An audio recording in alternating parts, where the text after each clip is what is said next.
अस्सलाम वालेकुम। आज हम शुरू करते हैं हिस्टोलॉजी ऑफ थाइमस से। मगर किसी भी चीज़ की हिस्टोलॉजी यानी इंटरनल स्ट्रक्चर जानने से पहले हमें उसका एक ग्रॉस आइडिया होना चाहिए, एक रफ एस्टिमेट होना चाहिए कि वो चीज़ है क्या, कहाँ पे मौजूद है और किस चीज़ से डेवलप हुई है।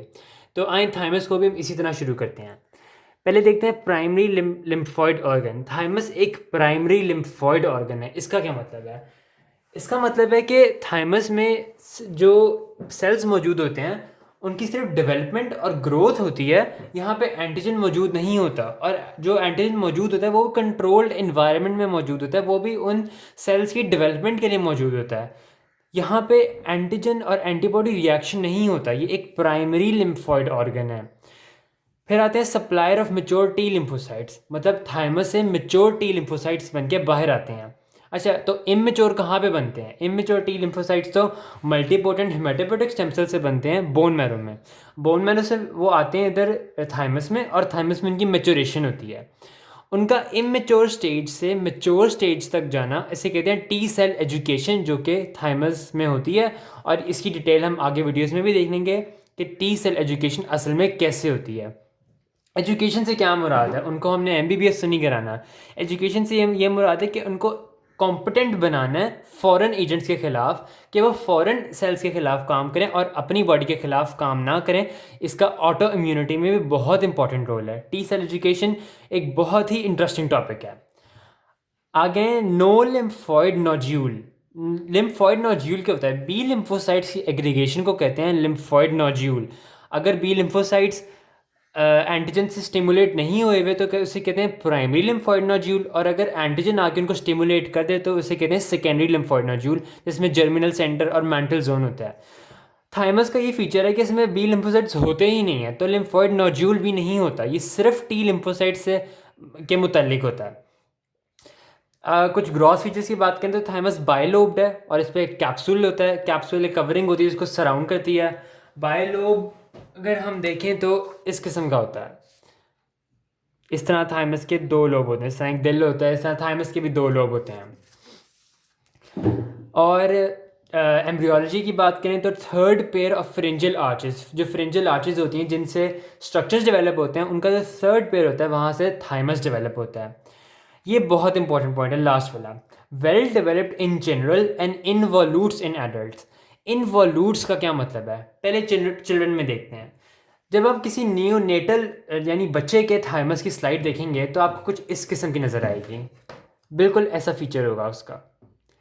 लाइक वेल डेवलप्ड उसका कॉर्टेक्स होगा, मेडुला बड़ी क्लियरली दिखाई देगा, और डिस्टिंक्ट होगा थाइमिक, इसे कहते हैं थाइमिक लॉब्यूल। लॉब्यूल में कॉर्टेक्स और मेडुला में डिस्टिंक्ट डिफ्रेंसिएशन होगी, और यहाँ पे कहीं फैट सेल्स भी दिखाई नहीं देंगे। जिस तरह इसमें देखें, ये लिखा हुआ है चाइल्ड का है, कहीं भी यहाँ पे हमें फैट सेल्स दिखाई नहीं दे रहे। मतलब एक फ्रेश जो टिश्यू है वो बिल्कुल फ्रेश है और वो काम कर रहा है एक्टिवली। उसका जो फंक्शनल पोर्शन है वो मैक्सिमम प्रोपोर्शन में मौजूद है। अब एडल्ट्स में क्या होता है? एडल्ट्स में क्या ये होता है, यहाँ पे ना फैट सेल्स की डेपोजिशन होना शुरू हो जाती है। जब फैट सेल्स की डेपोजिशन हो जाती है तो जो फंक्शनल मैटर है थाइमस का, जिसने टी सेल एजुकेशन करनी होती है या मेच्योर टी लिम्फोसाइट्स को सप्लाई करना होता है, उसकी अमाउंट कम हो जाती है। जब अमाउंट कम हो जाती है तो थाइमस उस तरह अपने जो नेचुरल इसका फंक्शन है वो परफॉर्म नहीं कर पाएगा। तो इस प्रोसेस को हम कहते हैं थाइमस इन्वॉल्यूट कर गया, मतलब फैट डेपोजिशन हो गई है और थाइमस अब फंक्शन उस तरह उस एफिशिएंसी का नहीं कर पा रहा।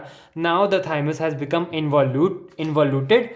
सो दोबारा देखें तो well developed in general and involution in adults. Again diagram पे चलना है तो डायग्राम पे जाने के लिए हमें पहले कंपोनेंट्स का पता होना चाहिए, और अगर कंपोनेंट्स आते हैं तो डायग्राम तो हलवा होती है। सबसे पहले हमने पढ़ा था कैप्सूल होता है, लिहाजा बाहर एक कैप्सूल होता है। मसलन यहाँ पे देखें तो इस तरह करके ना एक कैप्सूल होता है थाइमस का। फिर ट्रबैकुल है। ट्रबैकुल में पता है कैप्सूल से एक्सटेंशन अंदर आती हैं, जिससे हमने स्पेन में भी देखा था। इस तरह करके ट्रबैकुले मौजूद होते हैं। ट्रबैकुले के बाद आता है लॉब्यूल। लॉब्यूल क्या होता है? ये ट्रबैकुले जब अंदर आते हैं ना तो ये थाइमिक स्ट्रक्चर को कंपोनेंट्स में डिवाइड करते हैं। जिस तरह ये एक कंपोनेंट है, ये है, ये है। ये जो रीजन है ना इसको हम कहते हैं कि ये एक लॉब्यूल बन गया है। इस लॉब्यूल के फर्दर दो कंपोनेंट्स होते हैं, आउटर कॉर्टेक्स और इनर मेजुला। या मेडुला। जो बाहर वाली साइड पे होता है कॉर्टेक्स, वो डार्कली स्टेन्ड होता है, और अंदर जो मेडुला होता है वो लाइटली स्टेन होता है। कॉर्टेक्स में बेबी थाइमिक एपिथेलियल सेल्स, जो कि जिनको थाइमोसाइट्स भी कहते हैं, वो भी मौजूद होते हैं, और मेडुला में भी मौजूद होते हैं। कॉर्टेक्स में 1 थाइमिक एपिथेलियल सेल्स 1 to 3 मौजूद होते हैं, और मेडुला में 4 to 6 मौजूद होते हैं, जिनमें से जो थाइमिक एपिथेलियल नंबर 6 है ना सेल्स का, वो एक मेडुला का डिस्टिंक्टिव फीचर है, और यह हमें थाइमस की आइडेंटिफिकेशन में भी हेल्प करता है। और वो स्लाइड के नीचे कुछ इस किस्म का दिखाई देता है और बड़ा क्लियर दिखाई देता है। इसके ज़रिए हम आइडेंटिफाई करते हैं कि अच्छा ये थाइमस की स्लाइड है। एक तो ये जो इस तरह के दरिया नज़र आते हैं, आई मीन ट्रबैकुले, ये इजीली आइडेंटिफाइबल रोल प्ले करते हैं, और ये हेजल कॉर्पसल्स जो कि मेडुला में बहुत क्लियर दिखाई देते हैं। इसे हम आइडेंटिफाई करते हैं थाइमस की स्लाइड है। अब आते हैं डायग्राम पे। तो डायग्राम अगेन वही कंपोनेंट से ही बनती है। यहाँ पे देखिए, पहले हमने कैप्सूल ड्रॉ किया, कैप्सूल से ट्रबैकुले अंदर आ गए। यहाँ पे नोड्यूल था ना, लॉब्यूल था, तो हमने सेल थाइमोसाइट्स ड्रॉ कर दिया, सेल्स ड्रॉ कर दिया। अगर आप गौर से देखें तो ये थाइमिक लॉब्यूल में, कॉर्टेक्स में भी मैंने कुछ कहीं कहीं रेड डॉट्स लगाए हुए हैं। ये रेड डॉट्स क्या हैं? मैंने कहा था थाइमिक एपिथेलियल सेल्स टाइप 1 से लेके 3 तक कॉर्टेक्स में होते हैं। तो ये 1 से लेके 3 तक इनका साइज़ बहुत छोटा होता है, मगर कॉर्टेक्स में होते हैं। तो ये इनको हमने लेबल कर देंगे थाइमिक एपिथेलियल सेल्स, जो कि यहाँ पे मौजूद है। और मेडुला में जो कि लाइटली स्टेन रीजन होता है, वहाँ पे हमें बड़े वाज़े तौर पर ये थाइमिक एपिथेलियल 6 सेल्स नज़र आ रहे होते हैं, जिनको हेजल कॉर्पसल्स भी कहते हैं। तो उनको थोड़ा बड़ा, जिस तरह आर्टरी नहीं बनाते, सेंटर में गोल और साइड पे हल्का सा कनेक्टिव टिश्यू शीथ, बिल्कुल उस तरह करके बना देंगे तो ये पूरा हो जाएगा। साइड पे कहीं कहीं फैट सेल्स एडिपोसाइट्स बना दें, मगर अंदर नहीं बनाना, क्योंकि हम आम तौर पर हिस्टोलॉजी लैब्स में जो स्लाइड देखते हैं वो एक बच्चे के थाइमस की होती है, क्योंकि उसमें हर चीज़ बड़ी क्लियरली विजिबल होती है। लिहाजा ये थी हमारी थाइमस की स्लाइड, थाइमस की स्लाइड या फिर थाइमस का ओवरव्यू।